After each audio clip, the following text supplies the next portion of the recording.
मैं अरफात कासमानी और आप देख रहे हैं टुडेज वॉइस न्यूज। क्या करना है आपको अगर किसी को आपके घर में हार्ट अटैक आता है, आपको कैसे पता चलेगा कि उसको हार्ट अटैक आया है, ये सारी चीजों की जानकारी मुमरा के कादर पैलेस की मस्जिद उस्मान में दी गई। इस्लाम का इतिहास उठाकर देखें तो हमें पता चलेगा कि मस्जिदें सिर्फ नमाज पढ़ने के लिए नहीं थी, बल्कि लोगों के तौर तरीके, रहन सहन, तिजारत, लेन देन और किस तरीके से व्यवहार करना है, वो सारी चीजें मस्जिदों में सिखाई जाती थी। इसी चीज को देखते हुए all India Muslim development council ने मुमरा के कादर पैलेस के मस्जिद उस्मान में सीपीआर प्रोग्राम रखा गया था। सीपीआर क्या है? सीपीआर वो चीज है जब अगर हमारे घर में किसी को हार्ट अटैक आता है तो उसे जानने के लिए फर्स्ट एड जिस तरीके से होता है कि पहला एक्शन हमें क्या लेना है, उसे सीपीआर कहते हैं। उसी चीज की ट्रेनिंग दी गई थी, उसी ट्रेनिंग का प्रोग्राम रखा गया था। आइए हम आपको दिखाते हैं किस तरीके से ये पूरा प्रोग्राम रखा गया था और किस तरीके से सीपीआर किया जाता है। देखो, हम लोग, मैंने जैसे बताया पहले कि इंसान का हार्ट जो है वो 1 मिनट में 70 से लेके 100 दफा बीट करता है, बराबर है। अब हार्ट बीट करना रुक चुका है, कार्डियक अरेस्ट में क्या हो गया, हार्ट बीट करना रुक गया। अब वो हार्ट बीट नहीं कर रहा है, तो ब्लड जो है पूरा स्टैंड स्टेट पे आ गया है और आपके पास ज्यादा समय नहीं है। कार्डियक अरेस्ट होने के बाद हर मिनट जितना आप डिले करोगे सीपीआर देने के लिए, हर मिनट में चांसेस ऑफ उसके सर्वाइवल, उस आदमी के बचने के चांसेस कम होना शुरू होते हैं और हर मिनट के साथ उसका चांस और ज्यादा कम हो जाता है बचने का। अगर आपने 2-2.5 मिनट से ज्यादा के बाद सीपीआर देना शुरू कर दिया, हो सकता है उसका हार्ट वापस दोबारा बीट करना शुरू कर जाए, लेकिन ब्रेन उसका उड़ जाता है। उसको हाइपोक्सिक इस्केमिक एन्केफेलोपैथी बोलते हैं, जिसके बाद हमेशा के लिए पेशेंट कोमा में चला जाता है। तो हमारा सीपीआर करने का जो मोटिव है, हमारा जो बाहर से सीपीआर देने का जो उसका मोटिव क्या है, तो हम लोग हार्ट रुक गया है तो हम लोग बाहर से छाती दबाकर हार्ट को बीट करवा रहे हैं। हम लोग क्या कर रहे हैं, बाहर से छाती दबाकर हार्ट को बीट करवा रहे हैं। हार्ट ऑटोमेटिकली काम कर रहा था, अब हम उसको मैन्युअली बाहर से काम करवा रहे हैं, इसको सीपीआर बोलते हैं। समझ रहे हो? हार्ट का काम है ब्लड को बॉडी तक पहुंचाना और ब्लड बॉडी के अलग अलग पार्ट से आए हुए खून को वापस हार्ट में लेना और उसको लंग्स में पहुंचाना, बराबर है। वो एक ही दफा में करता है। तो अब हमको क्या करना है, ये हार्ट काम करना बंद कर दिया, अब हमको बाहर से हार्ट को काम करवाना है। तो हम लोग क्या करते हैं, ये जो हड्डी है आपका बीच में, बराबर है, जिसको स्टर्नम बोलते हैं, क्या बोलते हैं, ये रीढ़ की हड्डी, ये रिब्स है, जिसको आप लोग हिंदी में फसलियां बोलते हैं, बराबर है। फसलियां आकर बीच में जुड़ती है, ये बीच की हड्डी है, इसको स्टर्नम बोलते हैं। पीछे रीढ़ की हड्डी होती है, बराबर है। ये पूरा मिलाकर एक केज बनता है, ठीक है। अब हम लोग बाहर से जब हार्ट को दबा रहे हैं ना, तो ये हार्ट सामने वाली हड्डी में और पीछे रीढ़ की हड्डी के बीच में ऐसे कंप्रेस होता है और वो ब्लड बाहर फेंकता है, बराबर है। अब हम लोग ने सुना कि एक दफा में 70 से 100 मरतबा हार्ट बीट करता है, लेकिन अभी हम लोग को जब सीपीआर देना है, जब हम लोग बाहर से कंप्रेस करेंगे तो हम लोग को 1 मिनट में 120 दफा दबाना है। कितनी दफा? 120, कम से कम 100, ज्यादा से ज्यादा 150, लेकिन टारगेट 120 का है। टारगेट कितना है? 120। अब आप मुझसे पूछोगे कि हार्ट तो 70 दफा नहीं बीट करता है, तो आप 120 दफा क्यों दबा रहे हो छाती? हार्ट जब ऑटोमेटिकली काम कर रहा है तो वो अपने फुल कैपेसिटी में काम करता है। आप जब बाहर से कंप्रेस कर रहे हो तो वो अपने फुल एफिशिएंसी में, फुल कैपेसिटी में काम नहीं कर रहा है। इसलिए हम लोग ज्यादा काम करवा रहे हैं 1 मिनट में, ताकि वो जो नॉर्मली काम कर रहा था 1 मिनट में, वो अभी 120 दफा में उतना ही काम कर रहा है। समझ रहे हो? समझ में आया भाई? क्लियर है?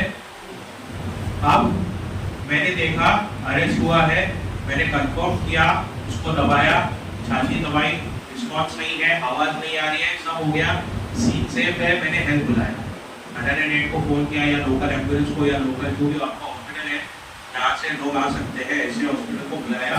अब मुझे CPR स्टार्ट करना है। अब मैं क्या करूँगा, ये जो अपना राइट हैंड है, आप सब लोग अपना राइट हैंड सामने लो, सीधा हाथ, ठीक है, इसको स्ट्रेट रखना है। एल्बो कोहनी जो है वो बेंड नहीं होना चाहिए। ये दूसरा हाथ उसको उंगलियों को उसमें लॉक करना है, बराबर है। अब ये मैंने लॉक किया और मैं ये जो पेशेंट गिरा है उसके राइट साइड में या लेफ्ट साइड में कहीं पे भी ऐसे नील डाउन होकर, मतलब घुटनों के बल बैठना है। कैसे बैठना है? घुटनों के बल, ठीक है। और मेरा जो पूरा वजन है कंधों का, ये पूरा स्ट्रेट छाती के ऊपर आएगा, ऐसे नहीं बैठना है, बराबर है। मेरा कंधा और ये हाथ पूरा परपेंडिकुलर होना चाहिए जमीन के लेवल पर, समझ रहे हो? पूरा स्ट्रेट रहना चाहिए।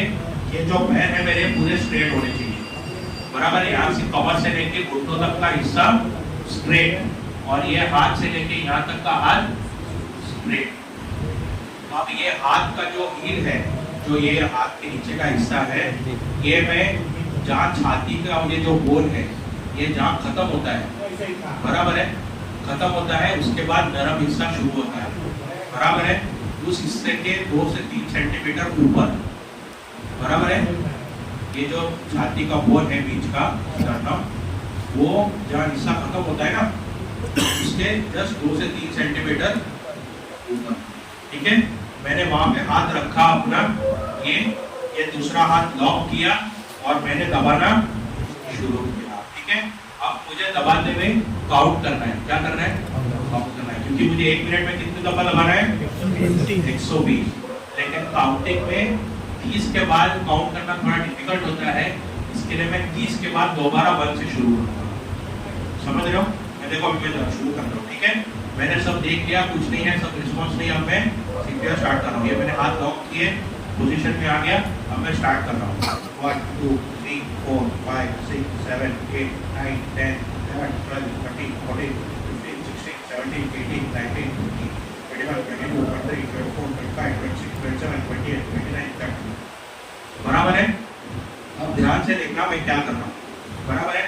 मैं जब दबा रहा हूँ उसके बाद मैं अपना हाथ रिलीज कर रहा हूँ, छोड़ रहा हूँ, क्योंकि ये जो अपना बोन रहता है, ये जो फसलियाँ रहती है, ये स्प्रिंग के जैसा रहता है, बराबर है।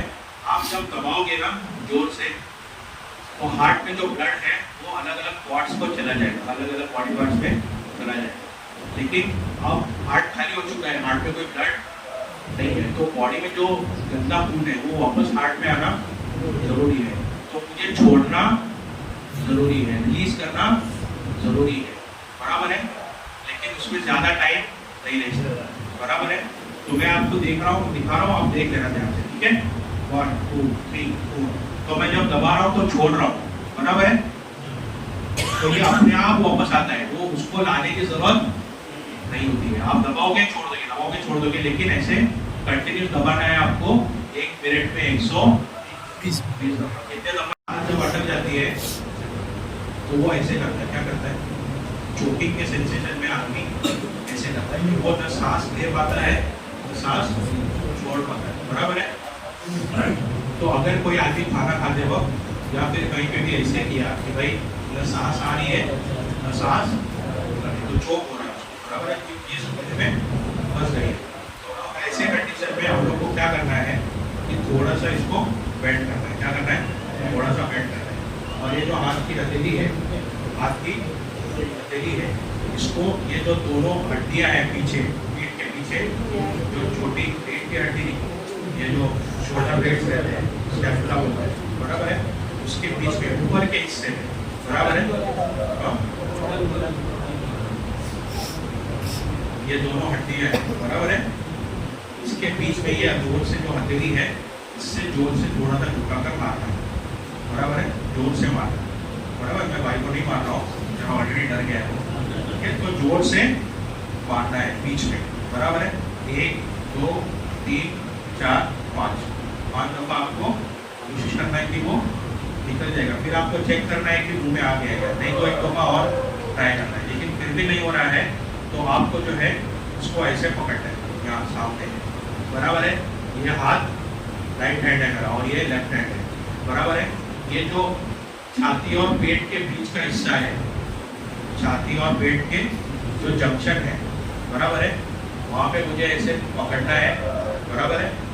ये मैंने हाथ ऐसे पकड़ा, बराबर है, ठीक है, ऐसे मैंने पकड़ा और अंदर की तरफ ऊपर की तरफ दबा, अंदर की तरफ और ऊपर की तरफ, अंदर की तरफ और ऊपर की तरफ, बराबर है।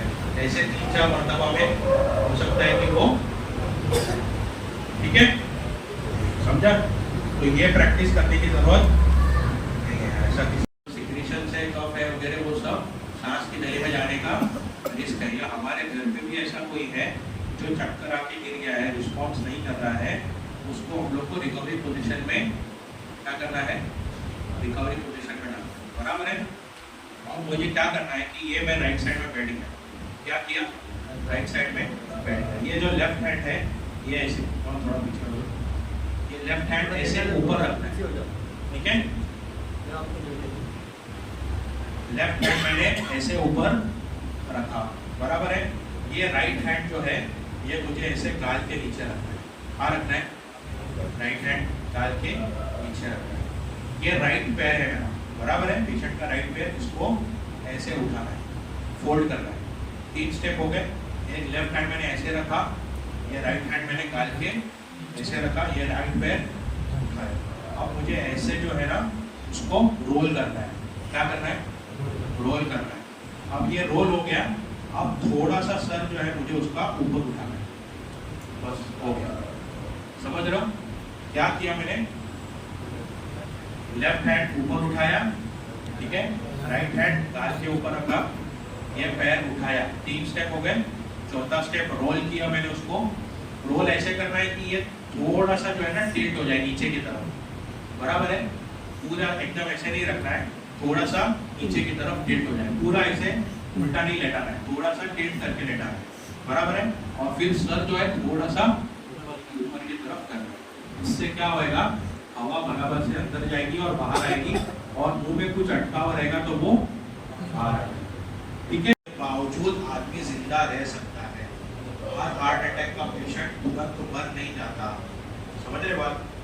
वो सिर्फ खून के रगों में खून का दौड़ना कम होने की वजह से उसको हार्ट अटैक होता है, ब्लॉकेज होने की वजह से हार्ट अटैक होता है। फिर हम लोग हॉस्पिटल में ले जाके कभी कभार इंजेक्शन देते हैं उनका वो गुठली जो ब्लॉक है वो तोड़ने के लिए, या फिर एंजियोप्लास्टी करते हैं या बाईपास करते हैं। सुना कि नहीं सुना, एंजियोप्लास्टी करते हैं या फिर बाईपास करते हैं, ये उसका ट्रीटमेंट है। अच्छा, कार्डियक अरेस्ट किसको बोलेंगे, हार्ट जो है ये इलेक्ट्रिक करंट की वजह से चलता है। इसकी वजह से चलता है, करंट है ना, एक करंट आता है हार्ट को, वो हार्ट को स्टिमुलेट करता है, उसके बाद हार्ट बीट करता है 1 मिनट में 70 से लेके 100 दफा।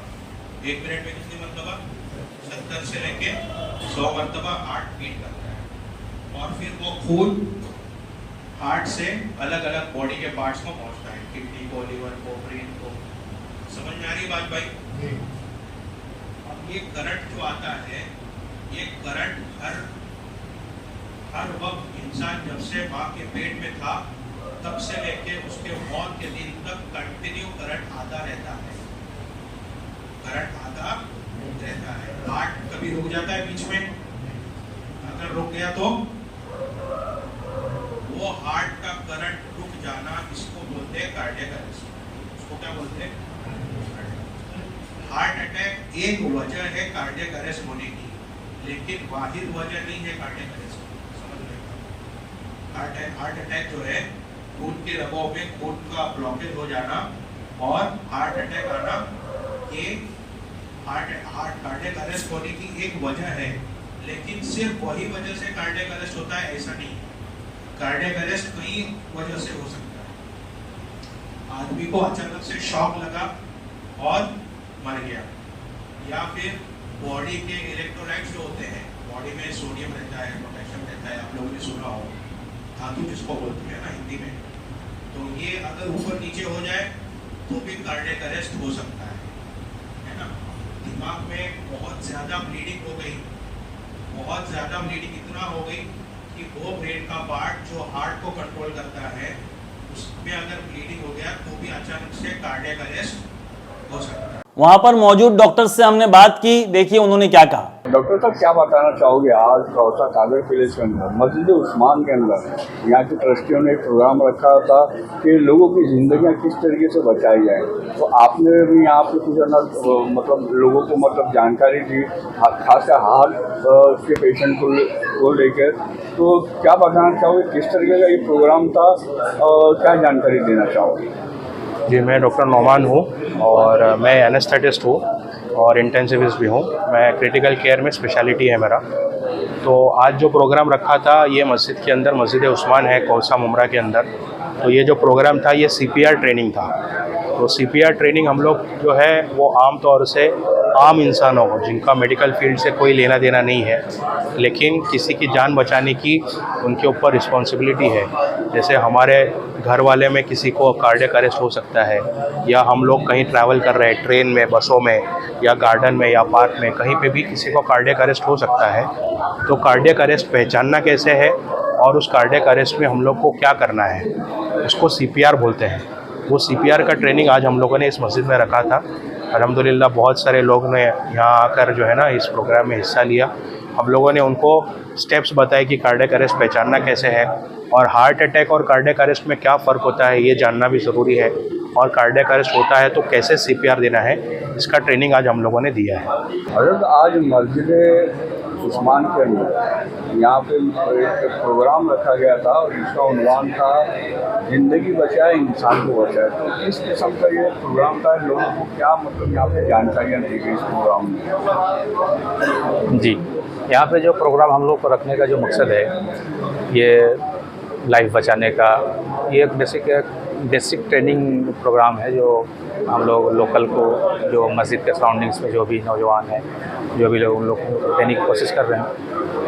क्योंकि बहुत सारे ऐसे हालात आ जाते हैं कि आदमी इमरजेंसी में उनको मालूम नहीं होता है क्या करना है, और जो CPR जो ट्रेनिंग दिया जा रहा है ये बहुत मतलब डिफ़िकल्ट नहीं है कि अगर आदमी आधे घंटे का भी 1 घंटे का भी ट्रेनिंग ले ले तो आराम से वो इमरजेंसी में कितने लोगों की जान हो क्या कर सकता है, वहाँ पे बचा सकता है। अपने घर में, मोहल्ले में कहीं कोई एक्सीडेंट कर जाए उसमें। और दूसरी चीज़, बहुत से ऐसे आपदा भी आते हैं, जैसे आपका प्राकृतिक आपदा आ गया, फ्लड आ गया, भूकंप अर्थक्वेक आ गए, या फिर कभी बहुत सारे वार के सिचुएशन में हम कह सकते हैं जहाँ पे डॉक्टर्स की भी कमी हो जाती है, वहाँ पे रिसोर्सेज भी हमारी कमी हो जाती है। तो इस तरीके की अगर छोटी छोटी ट्रेनिंग अगर हम मस्जिद लेवल पे जो लोगों को, नौजवानों को देते हैं, तो उससे क्या उस कंडीशन में हम उनसे उसको हम लोग यूटिलाइज़ कर सकते हैं, वो हेल्प ले सकते हैं उनसे, है ना। तो इस तरीके की चीज़ें जो छोटी छोटी नज़र आती हैं, लेकिन जिस वक्त ज़रूरत पड़ती है उस वक्त ये एक संजीवनी के काम करता है ना। और आपकी छोटी सी मदद आधे घंटे की ट्रेनिंग से हो सकता है, आप किसी की ज़िंदगी को आप क्या कर सकते हैं, उसमें बचा सकते हैं। तो बस यही हमारा मकसद है कि हमारा ये है कि एक आदमी की ज़िंदगी बचाना हमारे इस्लाम में भी है कि गोया कि पूरे इंसानियत की ज़िंदगी को बचाना है, और तो उसी के निस्बत से हम लोग ये काम करते हैं। तो ये आपकी कोई तंजीम है, कोई कमेटी है, क्या नाम है उसका? हम लोग काम all India Muslim development council. Okay, ये कहाँ पे है, मतलब पूरे इंडिया लेवल पे काम? इंडिया लेवल पे, इंडिया लेवल पे ये काम कर रहे हैं अल्हम्दुलिल्लाह। अभी गुजरात है, कर्नाटक है, महाराष्ट्र है, झारखंड है, इस तरीके से 5 स्टेट्स में हम लोग काम शुरू कर रहे हैं। उसके तहत all India Muslim development council के 11 वर्टिकल्स है, जिसमें एक मस्जिद वन मूवमेंट है, और मस्जिद वन मूवमेंट में हम लोग काम करते हैं अल्हम्दुलिल्लाह। मस्जिद वन मूवमेंट का मकसद है कि मस्जिदों के ज़रिए उस इलाके के जो भी बेसिक इश्यूज़ होते हैं उसको सॉल्व करना। जैसे आपका एजुकेशन से रिलेटेड हो गया, एजुकेशन में आपका हो गया कि बच्चे, जैसे मुंबई जैसे इलाके में छोटे छोटे मकानात होते हैं, बच्चों को बैठ के पढ़ने के, एग्ज़ाम्स की तैयारी करने का, कॉम्पिटिटिव एग्ज़ाम्स की तैयारी करने की जगह नहीं होता है घरों में। ऑलरेडी हमारे पास अल्हम्दुलिल्लाह मस्जिद हम लोग बनाए हैं, मस्जिद इंफ्रास्ट्रक्चर है, लॉट ऑफ स्पेसेस जहाँ पे हमारे होते हैं। तो यहाँ पे बच्चों के लिए बैठ के पढ़ने की जगह हम लोग फ्राहम करवाते हैं वहाँ के ट्रस्टियान से बात करके। लाइब्रेरी की ज़रूरत है तो वहाँ के उमूमी लोगों, मकामी लोगों से मिल के ही हम लोग वहाँ पर लाइब्रेरी तामीर करवाते हैं। मस्जिद के कैंपस में, मस्जिद में जगह नहीं है तो कहीं उस इलाके में। इस तरीके से हमारे 40 एक्टिविटीज़ है, जिसको हम लोग 40 पॉइंट्स कहते हैं, और सब के सब डेवलपमेंट के काम उसमें होते हैं। जो हम लोग आपका कोचिंग सेंटर है, स्टडी सेंटर है, लाइब्रेरी है, स्कूल्स है, आपका बच्चों के लिए स्कॉलरशिप है, जो मस्जिद के ज़रिए स्कॉलरशिप दिलाने का भी हम लोग, जो गवर्नमेंट की तरफ से स्कॉलरशिप तो मिलता ही मिलता है, लेकिन मस्जिद की तरफ से भी 5, 10, 15 बच्चों को स्कॉलरशिप जाना चाहिए पढ़ाई के लिए, ताकि मस्जिद का भी एक किरदार उसमें होना चाहिए। उसी तरीके से आपका औरतों के बहुत सारे मसाइल्स होते हैं, तो उसमें मदर्स मीट करवाते हैं, जिसमें औरतों के मसाइल्स को वहाँ पे समझा जाता है। हमारे पास बहुत सारे रिसोर्सेज अल्हम्दुलिल्लाह लेडीज डॉक्टर्स है, लेडीज़ हमारे पास लेडीज़ बहुत रिसोर्सेज है, तो उनको उनके मसाइल को लेडीज़ डॉक्टर्स वाइट भाई, ये मुंबई के इतिहास में पहली बार ऐसा हुआ है कि किसी मस्जिद के अंदर इस तरीके से मतलब प्रोग्राम रखा गया है। क्या बताना चाहोगे? क्या मुमरा की जो और कौसा के अंदर और भी बहुत सारी जो मस्जिदें हैं वहाँ पे भी इस किस्म का प्रोग्राम होना चाहिए कि नहीं? बिल्कुल होना चाहिए, ये तो हमारी कोशिश है। तकरीबन हम लोगों ने अभी तक के 30 मस्जिदों का सर्वे किया है, ट्रस्टियों से मुलाकात की है और उनको ये सब कॉन्सेप्ट बताया हमने। मस्जिद वन मोमेंट का क्या कॉन्सेप्ट है, जो 40 काम हैं उसमें से कौन से काम आप लोग कर सकते हैं। तो बहुत से ट्रस्टियों ने कहा कि अभी हम आपस में मीटिंग करेंगे, ये करेंगे। बहरहाल किसी तरह भी करते करते कुछ मस्जिदें तैयार हैं और मस्जिद उस्मान के ट्रस्टियान तैयार हो गए। फिर तैयार हो गए तो हम लोगों ने ये सारा इंतज़ाम किया, ये अरेंज किया मस्जिद में फला और डॉक्टरों से हमको वक्त लेना पड़ा, क्योंकि डॉक्टर बड़े कीमती हैं ये लोग और इनको सिवाय संडे के कोई वक्त मिलता नहीं। आज यहाँ कितने डॉक्टर आए थे? यहाँ पे 4 डॉक्टर आए थे, एक सैफी हॉस्पिटल से और बिलाल हॉस्पिटल से और नायर हॉस्पिटल से, और एक जो डॉक्टर साहब है वो प्लास्टिक सर्जन, वो उनका खुद अपना डिस्पेंसरी यहाँ पर है, उनकी वहीं है क्लिनिक में मुमरा में। ये 4 हजरात आए थे खिदमत के लिए, जो अभी तक की ट्रेनिंग लोगों को दे रहे हैं। अगला प्रोग्राम कहाँ पे? अगला प्रोग्राम हमारी उम्मीद है कि मस्जिद शहर में हो, क्योंकि हमारी कोशिश अब ये जब बन गया एक मॉडल हो गया, अभी लोग देखेंगे तो और ट्रस्टी चाहेगा कि मेरी मस्जिद से ये काम शुरू हो। वहाँ पे क्या रिक्वायरमेंट है, क्या है, क्या करना है 40 कामों में? 40 कामों में अभी ट्रस्टियान के ऊपर है और मोहल्ले के आसपास की जो हालात है, जैसा माहौल है, तो माहौल के मुताबिक करना है। बहुत सारे किस्म के काम है हमारे पास। मोहल्ले में बहुत सारे गरीब लोग हैं, अब वो ट्रस्टियाँ उन लोग मस्जिद वाले ट्रस्टी लोग मिलकर एक कमेटी बनाए कि कितने गरीब हैं कितने अमीर हैं, तो गरीबों को अमीर से मिला देना, अमीरों को गरीब से मिला देना का भाई आप इनकी हिफाजत करो, एक मसला हल हो जाता है। किसी का डॉक्यूमेंट नहीं, वो यहाँ पे बनेगा। जी बिल्कुल, ये काम भी मस्जिद वन मोमेंट के कॉन्सेप्ट में है कि किसी का डॉक्यूमेंट्स वहाँ पे कैंप लगेगा, वहाँ कैंप मस्जिदों में कैंप लगेगा, 1 डे कैंप लगता है। फिर वहाँ पे मस्जिद के लोग अरेंज करेंगे, हम लोग जितनी भी गाइडलाइन चाहिए सपोर्ट चाहिए मस्जिद मोमेंट देने के लिए तैयार है। सब फ्री होगा, सब फ्री होगा और जो डॉक्यूमेंट्स के जो सरकारी पैसे लगते तो वो ऑनलाइन लगते हैं, वो ऑनलाइन वो होते रहेंगे। और जितने ट्रस्टियन जितनी मेहनत करेंगे अपने मोहल्ले के लिए उतने काम बढ़ेंगे। जब काम बढ़ते गया, एक मस्जिद से ही काम हो रहा है, दूसरी से हो रहा है, तीसरी से हो रहा है, 4-5 मस्जिदें मिलकर बड़े बड़े काम कर सकते हैं। भाई साहब, मुमरा कौसा की दूसरी जो मसाजिद है वहाँ पर भी इस तरीके का प्रोग्राम होना चाहिए। इसके लिए आप मस्जिदों के ट्रस्टियों से क्या अपील करना चाहेंगे? मस्जिद से ये ट्रस्टियों से ये अपील करना चाहूँगा कि देखो ये जो काम एक हुजूर सल्लल्लाहु अलैहि वसल्लम के ज़माने में जो मस्जिद नबवी में हुआ करते थे, वो तमाम कामों को करने की कोशिश करनी चाहिए। तो अब हालात के ऊपर है मस्जिद की कैपेसिटी कितनी है या ट्रस्टियान कितने या अफराद की आबादी कितनी है, जिस लिहाज से भी मुनासिब हो उन कामों को शुरू करें।